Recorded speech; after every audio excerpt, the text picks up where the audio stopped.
Well, some Taylor Swift fans pretty upset after former President Trump posted this on his Truth Social account yesterday. Take a look. One image shows what appears to be AI-generated images of women wearing shirts with the slogan, "Swifties for Trump." The original post was labeled satire. There is also this, a computer-generated image of the pop star in an Uncle Sam outfit, urging fans to vote for Trump. The former president captioned that post, "I accept." Now, none of these images have been verified, and Swift has not endorsed anyone in the presidential election. Back in 2020, though, the superstar did endorse Joe Biden and Kamala Harris. So let's talk more now about artificial intelligence and spotting those deep fakes. We're joined live this afternoon by Tyler Merritt, Chief Technology Officer for a company called UneeQ Digital Humans. That's a platform known for its creation of lifelike digital characters. So my first question to you is, are you concerned when you see a post like this from the former president and the amount of traction it's received?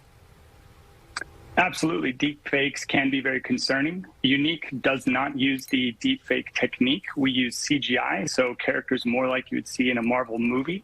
For instance, characters that look real but you know are not.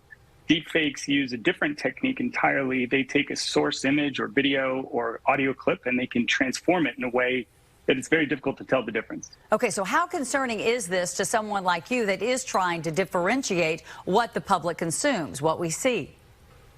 The messaging needs to be that people should trust the content that they're interacting with. And so when people are talking to machines, talking to AI, they should know. So UneeQ's premise on digital humans is that it's very clear our characters are artificial. They look like people, but you immediately know they're not, whereas deepfakes confuse.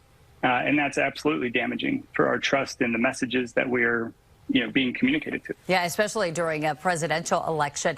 Technology experts, as I'm sure you are aware, have issued some dire warnings that doctored artificial intelligence images and videos can be used to manipulate voters. So how are voters, again, to know what's real and what's not? Yeah, there's some key things that you can look for. If it's a phone call you receive and the audio, it doesn't have any stutters or interrupts. Like normally when we talk, we say and ah, and we interrupt ourselves. So if the consistency of the message is a little too perfect, that can be one indication. In images, for instance, you might look in the background for something that's a little bit blurry or fictitious.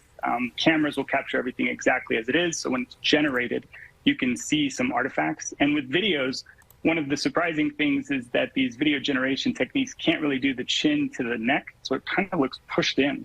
If you see something on video and the head moves and you see a little bit something odd around that lower third of the face, that can be a clue. Yeah, those are great indications, but the fact of the matter is that most people don't see all of that. They don't take the time to see it. Certainly, the best thing to do is always trust but verify. So you want to check multiple sources, go to different media outlets, anything that a candidate actually says or does. There will be plenty of journalists present, so you can find reputable sources, multiple sources that can show the same thing from different angles, for instance, especially with videos. So that helps us know that the content that we see there, what actually happened. Tyler, I want to go back to what you and your company do and talk a little bit more about the steps that you take to make sure that employees and consumers know that they're talking to something that actually, or engaging with something that was created with an AI animated system, because that's really important. But more importantly, why don't you just use a real human being instead of an AI generated one? Yeah, I think the premise at UneeQ is that machines are not real. They're a different form of interacting, and we need to know that. So imagine that you're looking in a mirror, for instance. You're not seeing reality. You're seeing some reflection of it. And so we believe that AI should be clear that you are looking at something that's not authentic, not original, not organic.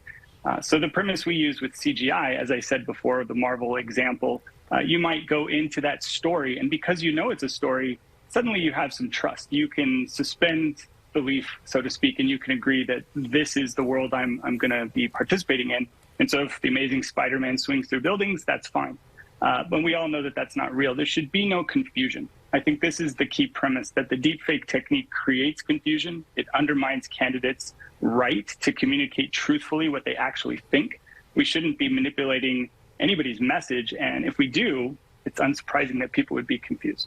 Yeah, it does so on purpose as well. All right, well, really appreciate your time this afternoon, Tyler. Thanks so much for coming on the show. Thank you very much.